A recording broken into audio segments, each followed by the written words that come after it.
آپ بھی آج عدالت میں موجود تھے، آپ نے ساری کارروائی دیکھی، آپ نے بھی ظاہر ہے پی ایف یو جے کے توسط سے اعتراف یہ باور کرایا عدالت کو، رسپانس کیا تھا؟ اور جہاں تک ہم آزادی اظہار رائے کی بات کریں تو کتنے خطرات لاحق ہیں، کیا دیکھ رہے ہیں آپ؟ دیکھیں، ایک تو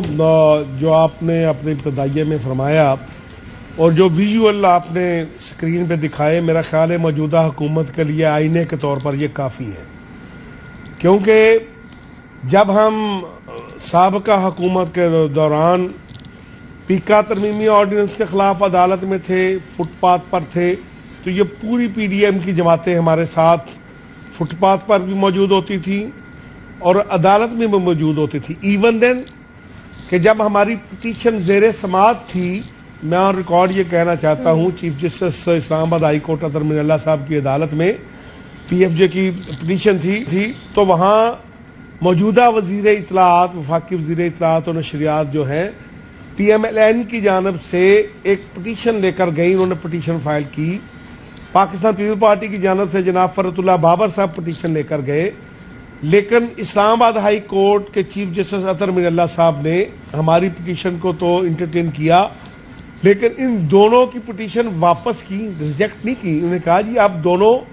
پولیٹیکل پارٹیز جو ہیں اگر کوئی کام کرنا چاہتے ہیں تو پیکا ترمیمی آرڈیننس کے حوالے سے آپ پارلیمنٹ کے اندر جا کر کریں۔ اور آج صورتحال یہ ہے کہ ان کو پارلیمنٹ میں کوئی روکنے ٹوکنے والا بھی نہیں ہے، کوئی پوچھنے والا ہی نہیں ہے، وہ خود وہی اپوزیشن ہے، وہی حکومت ہے۔ باقی تمام قوانین جو ان کو سوٹ کرتے ہیں ان میں تھوک کے حساب سے ترمیم آ رہی ہے، تھوک کے حساب سے قوانین تبدیل ہو رہے ہیں،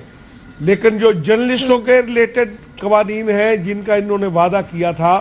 ان میں سے ابھی تک ان کو کوئی وعدہ یاد نہیں رہا۔ یہ بڑا افسوسناک عمل ہے۔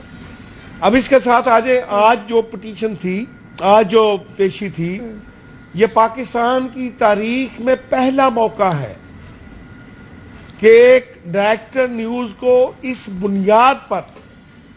آج چارج شیٹ کا سامنا تھا کہ ایک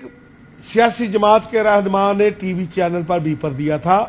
جس سے اس ٹی وی چینل کی پوری انتظامیہ لا تعلقی کا اظہار کر چکی ہے، معذرت کر چکی ہے، اور ایسا کیس جس میں سزائے موت بھی ہو سکتی ہے اور جس سے عمر قید بھی ہو سکتی ہے۔ تو آج جب عدالت میں ہم گئے، میں آنریبل جج صاحب کا شکریہ ادا کرتا ہوں، انہوں نے مجھے موقع دیا جب روسٹرم پہ آنے کا، تو وہاں میرے یہی 2-3 سوال تھے۔ پہلی بات تو یہ کہ یہ کیونکہ خالصتاً جرنلزم کا ایشو ہے، ہو سکتا ہے کہ میں نے انہیں بتایا کہ ہم جو اسلام آباد پولیس کے انویسٹیگیشن آفیسر سے اس سے لے کر ہائر پولیس اتھارٹی تک ملے کہ بھائی یہ ایک جرنلزم ریلیٹڈ ایشو ہے، یہاں آپ اپنی اس انکوائری کو فیئر بنانے کے لیے،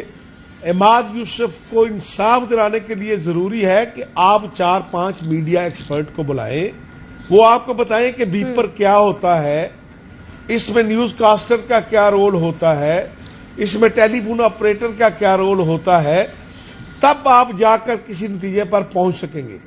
لیکن بدقسمتی کی آپ کو پتا ہونا چاہیے کہ سسٹم کیسے ورک کرتا ہے، یہ انتہائی ضروری ہے۔ بالکل۔ اچھا، خاور کو میں ایڈ کرنا چاہوں جی۔ اچھا، بدقسمتی کی بات یہ ہے کہ یہ کیس F-16 کی رفتار سے جو ہے نا، اس کو ایسے پہیے لگائے گئے کہ اسلام آباد میں دہشت گردی کی بڑی بڑی وارداتوں کی فائلیں اب بھی اسلام آباد کے تھانوں میں موجود ہیں، دورے تیرے قتل کے وارداتوں کی فائلیں اسلام آباد کے تمام تھانوں میں موجود ہیں، اور روزانہ ہائی کورٹ جو ہے وہ نوٹس جاری کرتی ہے کہ آپ ان کے چلان پیش کریں، لیکن اس چلان کو صحافتی اداروں، لیکن صحافیوں کے خلاف کارروائیوں کی جو آپ نے رفتار بتائی ہے، آپ نے کہا F-16 کی رفتار سے وہ آگے بڑھ رہے ہیں۔ خاور آپ کیا کہیے گا؟ پروسیکیوشن براہ راست پولیس کے پاس ہے اور یہ ظاہر وزارت داخلہ کے انڈر پولیس ہدایات دے رہی ہے، تو ان کارروائیوں کے پیچھے کیا مقاصد آپ دیکھ رہے ہیں؟ موجودہ حکومت کے حوالے سے بھی ہم نے بتایا کہ وہ پہلے کیا کہتے تھے، اب کیا کہہ رہے ہیں، کیا کہنا چاہیں گے خاور؟ دیکھیں، اس سے پہلے جب پاکستان تحریک انصاف کی حکومت تھی تب بھی چند ایک واقعات ہوئے، اور بٹ صاحب اس بات کے گواہ ہیں کہ جب حکومت کے نوٹس میں وہ معاملات لائے گئے کوئی ایک کا دن کے اندر وہ چیزیں ریورس ہوئیں، کابینہ کی سطح کے اوپر فیصلے کیے گئے. اب بدقسمتی یہ ہو رہی ہے کہ موجودہ حکومت کے اندر جو پولیٹیکل پارٹیز ہیں، خاص طور پر پاکستان پیپلز پارٹی ہے، پرانی پارٹی ہے، وہ ہیومن رائٹس کے حوالے سے وہ خاص ان کا ایک نقطہ نظر ہے. اور یہ جو پی ڈی ایم کی دوسری جماعتیں ہیں، ہم نے دیکھا پچھلے دنوں نون لیگ کے لوگ، ان کے وزراء، وہ بیٹھ کے اون کر رہے تھے ان کیسز کو کہ یہ جو کیسز ہیں بالکل ٹھیک ہے. یقین کریں وہ دفعات پڑھیں، آپ بھی اس کیس کے اندر آپ کو بھی ایکیوز کیا گیا تھا، مجھے بھی ایکیوز کیا گیا تھا، جو لوگ اس وقت اسکرین کے اوپر موجود تھے تمام کے خلاف یہ دفعات لگا دی گئی تھی. وہ دفعات پڑھیں تو مجھے لگ رہا ہے کہ پوری دنیا میں آنے والے دنوں کے اندر، چاہے ہارورڈ یونیورسٹی ہو، اسٹینفورڈ ہو، آکسفورڈ ہو، یہ کیس اسٹڈی کے طور پر یہ کیس پڑھایا جائے گا کہ پاکستان کے اندر ایک بیپر ہوا، ایک پولیٹیکل پارٹی کے لیڈر کا ایک خاص نقطے کے اوپر اس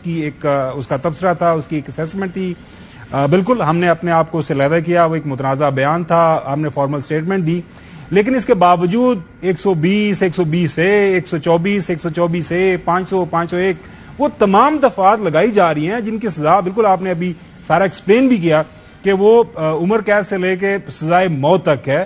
غلطی کسی سے بھی ہو جاتی ہے. پوری دنیا کے اندر بڑے بڑے میڈیا ہاؤسز ہیں، نیو یارک ٹائم ہے، واشنگٹن پوسٹ ہے، CNN ہے، BBC ہے، وہ دوسرے دن اگر کوئی ٹی وی چینل، کوئی اخبار اپنی غلطی مان لیتا ہے، اس معاملے کے اندر ہماری غلطی بھی نہیں ہے، اس کے باوجود ہم نے کہا کہ جی اگر یہ سمجھا جا رہا ہے کہ اس کے معاملے کے اندر ہم سے غلطی ہوئی ہے، ہم اس کی معذرت چاہتے ہیں اور ہمارا اس بیان سے کوئی لینا دینا نہیں ہے. ہمارے کسی پروگرام میں آ کے کوئی پولیٹیکل لیڈر کو بات کر جائے تو اس میں ہمارا کیا لینا دینا ہے. بدقسمتی ہے اور ہمیں امید ہے، اور جس طرح ابھی بٹ صاحب نے بات کی PFUJ کے پلیٹ فارم سے، باقی جو موجودہ جو حکومت کا پارٹیز حصہ ہیں ان کے لوگوں سے، ان کے لیڈران سے بھی ہم بات کر رہے ہیں، آنے والے دنوں کے اندر بھی بات کریں گے. خدارا یہ ملک جمہوری ہے، ملک کا جو 1973 کا کانسٹیٹیوشن ہے اس میں تمام تر آزادیوں کا ایک آئینی قانونی تحفظ ہے، اس تحفظ کو رہنے دیں. پاکستان کو ایک جو ہے کانسٹیٹیوشنل ڈیموکریسی کی طرف جانے دیں، نہ کہ ایک جو قضائے ایک ٹوٹی پوٹی جمہوریت جس کے اندر جس کا جو جی چاہے مرضی کرے. آج بٹ صاحب نے بڑی اچھی بات کی صدف، وہاں پہ انہوں نے کہا کہ آج یہ کیس عماد یوسف کے خلاف بنایا گیا، ہو سکتا ہے عماد یوسف یا ایئر وائی کے ساتھ کچھ لوگوں کو اختلاف ہو، لیکن یہ جب یہ ایک پیمانہ، یہ ایک سانچہ یا ڈال دیا جائے گا وہ کل کو کسی کے گلے میں بھی فٹ کر دیں گے. لہٰذا it's time to wake up and we have already woken, اور آنے والے دنوں کے اندر اس کیس کے اوپر ہم مزید جو ہے پبلک کی جو رائے ہے اس کو ہموار کریں گے، بات کریں گے، ڈفرینٹ فورمز کے اوپر اس کو لے کے جائیں گے. کیا کہے گا بٹ صاحب، اب پلان کیا ہے؟ PFUJ اپنے پلیٹ فارم سے کیا کرے گی اور کیسے اس طرح کی جو ہراسمنٹ ہے کیا کیا جا سکتا ہے؟ صحافتی تنظیمیں کیا پلان کریں؟ دیکھیں، پہلی بات تو آج بھی میں نے اعلیٰ عدلیہ سے ایک اپیل کی ہے کہ ہمیں اسلام آباد پولیس سے انصاف دلایا جائے. عماد یوسف کو ڈیورنگ انویسٹیگیشن تحقیقات میں عماد یوسف کراچی سے آ کر پیش ہوتے رہے، لیکن جو کچھ چالان میں پیش کیا گیا ہے وہ اسلام آباد پولیس کی کریڈیبلٹی کا مذاق اڑانے کے مترادف ہوگا. تو اس لیے میں نے یہ کہا ہے کہ ہمیں فیئر انویسٹیگیشن کا حق دیا جائے. ٹرائل بعد میں آئے گا، اس لیے پہلی ہماری کوشش یہ ہے کہ ہم اسلام آباد پولیس سے، IG سے بات کرنی پڑے، وزارت داخلہ سے بات کرنا پڑے یا اعلی عدلیہ کا دروازہ نوک کرنا پڑے. ہماری پہلی کوشش یہ ہے کہ ری انویسٹیگیشن ہو اور وہ تمام چیزیں جن کو اس انویسٹیگیشن حساس مقدمے میں جو چیزوں کو مد نظر رکھنا چاہیے تھا ان ساری چیزوں کو انکلوڈ کر کے پھر کورٹ کے سامنے اسلام آباد پولیس کی رائے جانی چاہیے.